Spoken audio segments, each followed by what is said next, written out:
আসসালামু আলাইকুম বন্ধুরা, আমি কামরুল হাসান বলছি এডুটেক 27 পক্ষ থেকে। আজকে প্রথমেই আমরা যে কথাটি বলবো, আমরা ক্লাস 1-এ যখন টেন্সটা শুরু করলাম, টেন্সের আজকে ক্লাস 2। আমরা ক্লাস 1-এ যে পার্টটা দেখিয়েছিলাম সেটা একবার আলোকপাত করি।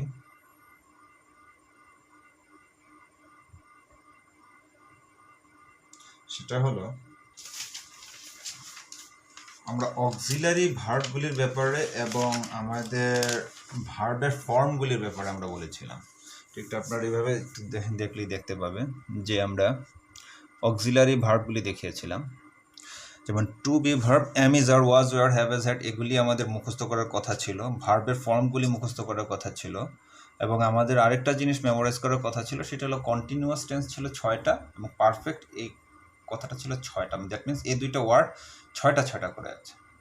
আচ্ছা, আজকে আমরা মূল টেন্সে চলে যাচ্ছি। আমরা টেন্সের টাইপগুলিতে আজকে চলে যাব। আপনারা সবাই আশা করি আমাদের সাথে থাকবেন ইনশাআল্লাহ।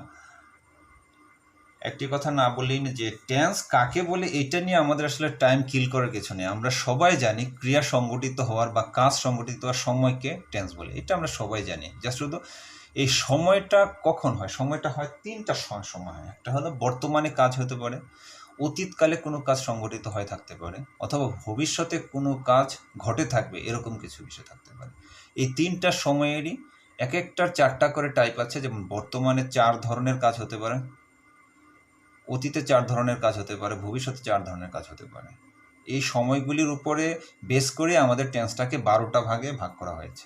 আজকে আমরা সেই 12টা ভাগের ভিতরে চলে যাচ্ছি। আমরা প্রথমে আজকে প্রেজেন্ট টেন্সটা এবং পাস্ট টেন্স এবং ফিউচার টেন্স, এই প্রত্যেকটাকে একটু ডিফারেন্টভাবে আমরা পড়ার চেষ্টা করব। আমরা আগে বলেছিলাম যে কন্টিনিউয়াস এবং পারফেক্ট, এই দুইটা নিয়ে আমরা একটু কথা বলেছিলাম। আজকে আমরা কন্টিনিউয়াসটা নিয়ে আজকে আমরা একটু কথা বলি। ওকে, আপনারা সবাই আমাদের সাথে থাকবেন আশা করি ইনশাআল্লাহ।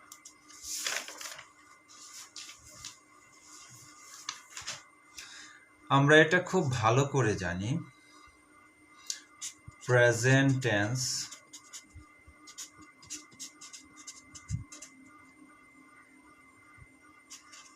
চার প্রকার।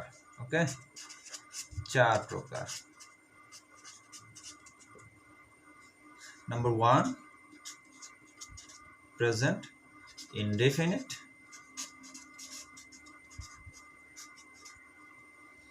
Number 2, present continuous. Number 3, present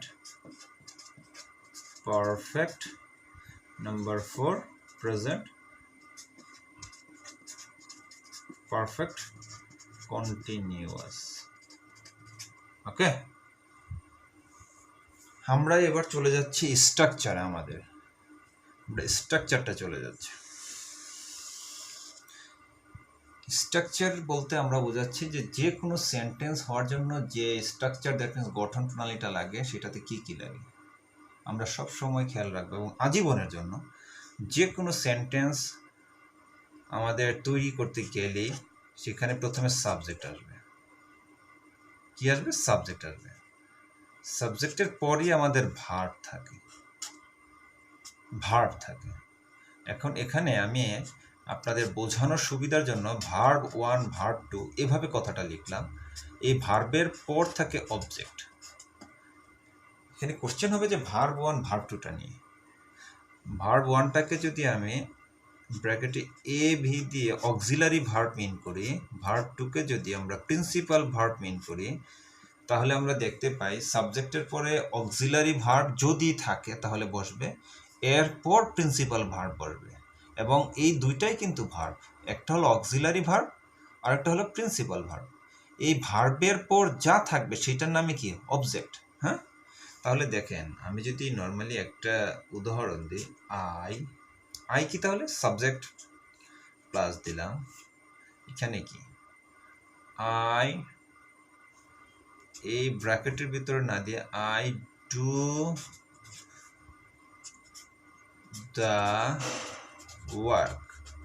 দেখেন বন্ধুরা, আমি এই জায়গায়, দ্যাট মিনস অক্সিলারি ভার্বের জায়গায় কিছু দিলাম না, I do the work. That means এখানে কোনো অক্সিলারি ভার্ব নেই। এখানে টোটালটা কি প্রিন্সিপাল ভার্ব। অক্সিলারি ভার্ব বলতে আমরা কি বুঝাচ্ছি, আমরা কিন্তু গত ক্লাসে পড়েছিলাম am, is, are, was, were, have, has, had, have been, has been, had been, shall have been, will have বিন।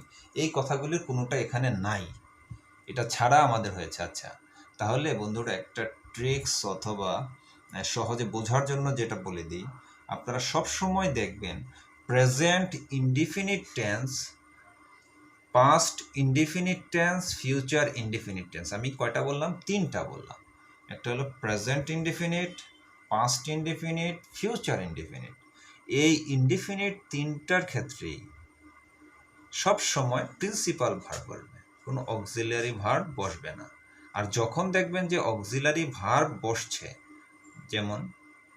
যেমন কি আই ওয়াজ দেয়ার, বা অক্সিলারি ভার্ব যেমন হি ইজ এ বয়, এখানে ইজ, এই ইজটা কিন্তু অ্যাকচুয়ালি অক্সিলারি ভার্ব, কিন্তু এখানে অক্সিলারি ভার্ব হিসেবে এখানে কখনো ইউজ হচ্ছে না, এখানে ইউজ হচ্ছে প্রিন্সিপাল ভার্ব হিসেবে। কিভাবে বুঝবো? কোনো সেন্টেন্স শুধু অক্সিলারি ভার্ব দিয়ে কখনো কোনো সেন্টেন্স হয় না, যে অক্সিলারি ভার্বটা তখন প্রিন্সিপাল ভার্ব হিসেবেই মিন হয়। তাহলে আমরা কি বুঝতে পারলাম বন্ধুরা, যে এখানে অক্সিলারি ভার্ব হিসেবে দেখা গেল সেটা অক্সিলারি ভার্ব না, সেটা প্রিন্সিপাল ভার্ব। তাহলে আমি এখানে দেখছি আই ডু দ্য ওয়ার্ক, আপনারা দেখেন আই ডু দ্য ওয়ার্ক, আমি কাজটি করি, আই ডু দ্য ওয়ার্ক, এটা হলো প্রেজেন্ট ইনডিফিনিট টেন্সের স্ট্রাকচার। কিভাবে বুঝলাম প্রেজেন্ট ইনডিফিনিট টেন্সের স্ট্রাকচার? আমি কিন্তু আজকে পড়ানোর কথা হলো প্রেজেন্ট কন্টিনিউয়াস, আমি কন্টিনিউয়াসের দিকে যাচ্ছি, জাস্ট শুধু ইনডিফিনিটটাকে একটু ডিফারেন্টভাবে একটু ডিফাইন করে দিচ্ছি, যেন এটা কন্টিনিউয়াস বুঝতে আমার সমস্যা না হয়।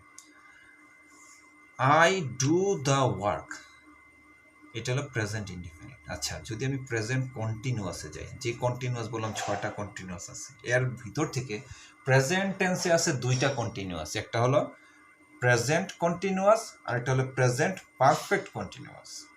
আচ্ছা, আমি প্রেজেন্ট কন্টিনিউয়াসের স্ট্রাকচারটা যদি বলি, যে কোনো কন্টিনিউয়াস টেন্সে, আপনাদেরকে শুধু কন্টিনিউয়াসের কথা আমি বলতেছি, যে কোনো কন্টিনিউয়াস, যেমন ধরেন এটা হোক present continuous, past continuous, future continuous, present perfect continuous, past perfect continuous, future perfect continuous, সব কন্টিনিউয়াসের ক্ষেত্রে এই গ্যাপটার এখানে, যেখানে আমি সাবজেক্টের পরে অক্সিলারি ভার্ব বসবে, কি বসবে? অক্সিলারি ভার্ব বসবে। তাহলে দেখেন আমি জিনিসটা আবার লিখি, আই, সাবজেক্টের আইয়ের সাথে অক্সিলারি ভার্বটা যদি প্রেজেন্ট কন্টিনিউয়াস বলি, তাহলে কি বসবে? আইয়ের পরে এম বসে, আই এম, অক্সিলারি ভার্ব বসবে। এবং সারা জীবনের জন্য এটা আপনাদের সবাইকে মনে রাখতে হবে, কন্টিনিউয়াস হলেই প্রিন্সিপাল ভার্বের সাথে কি বসবে? আইএনজি বসবে। প্রিন্সিপাল ভার্বের সাথে আইএনজি বসলে অবশ্যই খেয়াল রাখতে হবে সেটা প্রেজেন্ট ফর্মের সাথে আইএনজি বসে। আইএনজি কখনো কোনো পাস্ট ফর্ম অথবা পাস্ট পার্টিসিপল ফর্মের সাথে কখনো আইএনজি বসে না। তাহলে আমাদেরকে মনে রাখতে হবে প্রেজেন্ট ফর্মের সাথে আইএনজি সারা জীবনের জন্য। আমি শুধু এই জন্যই কন্টিনিউয়াসটা এবং পারফেক্টটা আপনাদেরকে ডিফারেন্ট বা আলাদাভাবে একটু দেখাতে চাচ্ছিলাম। সেটা হলো কি, কন্টিনিউয়াস থাকলেই আমার মূল ভার্বের সাথে আইএনজি বসবে। এই 6টা কন্টিনিউয়াস বলেছি, 6টা কন্টিনিউয়াস আমি পেয়েছি, দ্যাট মিনস আমার মূল ভার্বের সাথে কি বসবে? আইএনজি বসবে। প্রেজেন্ট কন্টিনিউয়াস হলে আমার ভার্বের ক্ষেত্রে আমি চোখ বন্ধ করে বলতে পারবো, এখানে ডু আসছে, এখানে কি হবে? ডুইং, আইএনজি বসে যাবে, ING, doing the work. Okay, দেখেন আইএনজি বসে যাবে এখানে। এটা হোক প্রেজেন্ট কন্টিনিউয়াস, প্রেজেন্ট কন্টিনিউয়াস হলে I am doing the work, past continuous হলে I was doing the work,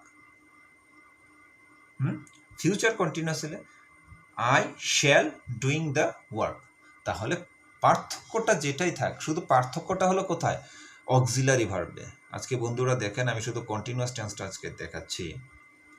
যদি এটা I am doing the work, ING বসলো, আমরা জানি যে কন্টিনিউয়াস হলে আইএনজি বসবে, কন্টিনিউয়াস হলে কি বসবে? আইএনজি বসবে। তো কন্টিনিউয়াস হলে যদি আইএনজি বসে, আমার আজকে এইটা মনে রাখতে হবে, আইএনজিটা, আইএনজি, আইএনজি। আপনারা শুধু আইএনজিটার দিকে আজকে সবাই খেয়াল করেন। এখন present indefinite, present continuous, present continuous হলে এম বসে। যদি পাস্ট কন্টিনিউয়াস হয় তাহলে কি বসবে? ওয়াজ, ওয়ার। ওয়াজ বসে আই ওয়াজ, আর ওয়ার বসে উই হলে, হ্যাঁ। I was, he was. I was just, এখানে ডু ছিল ডুইং। সব সময় বলছি একটাই যে যেইটাই হোক কন্টিনিউয়াস বেসে আমি মূল ভার্বের সাথে আইএনজি বলবে, ডুইং দ্য ওয়ার্ক। তাহলে বন্ধুরা এটা হলো প্রেজেন্ট কন্টিনিউয়াস, এটা হলো কোন কন্টিনিউয়াস? Past continuous. এটা হলো প্রেজেন্ট কন্টিনিউয়াস, এটা হলো পাস্ট কন্টিনিউয়াস। পার্থক্যটা কি দেখেন তো? পার্থক্যটা শুধু হলো এম বসছে প্রেজেন্ট কন্টিনিউয়াস, এম ইজ আর, এই তিনটে হলো প্রেজেন্টের জন্য। প্রেজেন্টের জন্য কি, এখানে আবার আমি একটু লিখে দিচ্ছি, প্রেজেন্ট হইলেই am is are, am is are. আর যদি পাস্ট হয় তাহলে হবে কি? Was were. মনে থাকবে এটা? হ্যাঁ। তাহলে প্রেজেন্ট হলে এম ইজ আর, আর পাস্ট হলে ওয়াজ ওয়ার। আর যদি ফিউচার হয় সেক্ষেত্রে কি হবে এটা একটু খেয়াল করি। জাস্ট একই জিনিস হবে, আই ওয়াজ ছিল আই শ্যাল। এটা তো সব সময় জানি যে প্রেজেন্ট ফর্মের সাথে আইএনজি হবে, বাকি যা আছে সব এক। তাহলে পার্থক্যটা কোথায়? শুধু পার্থক্য দেখেন, প্রেজেন্ট কন্টিনিউয়াস হলে I am doing the work, past continuous হলে I was doing the work. যদি ফিউচার কন্টিনিউয়াস হয় শুধু এখানে কি হচ্ছে? I shall doing the work. তাহলে পার্থক্যটা কোথায় দেখেন তো? পার্থক্যটা কিন্তু অ্যাকচুয়ালি অক্সিলারি ভার্বে। পার্থক্যটা কোথায়? অক্সিলারি ভার্বে। কোন টেন্সের ক্ষেত্রে? প্রেজেন্ট কন্টিনিউয়াসের ক্ষেত্রে, পাস্ট কন্টিনিউয়াসের ক্ষেত্রে, ফিউচার কন্টিনিউয়াসের ক্ষেত্রে। তাহলে বন্ধুরা আমি এই জন্যই বললাম যে অক্সিলারি ভার্বগুলো আপনারা মুখস্থ করে ফেলবেন। প্রেজেন্টের ক্ষেত্রে অক্সিলারি ভার্ব হলো এম ইজ আর। প্রেজেন্টের ক্ষেত্রে কি? M is are. আর পাস্টের ক্ষেত্রে কি? ওয়াজ ওয়ার, মানে পাস্ট কন্টিনিউয়াসের ক্ষেত্রে। হ্যাঁ। আর ফিউচারের ক্ষেত্রে শ্যাল উইল।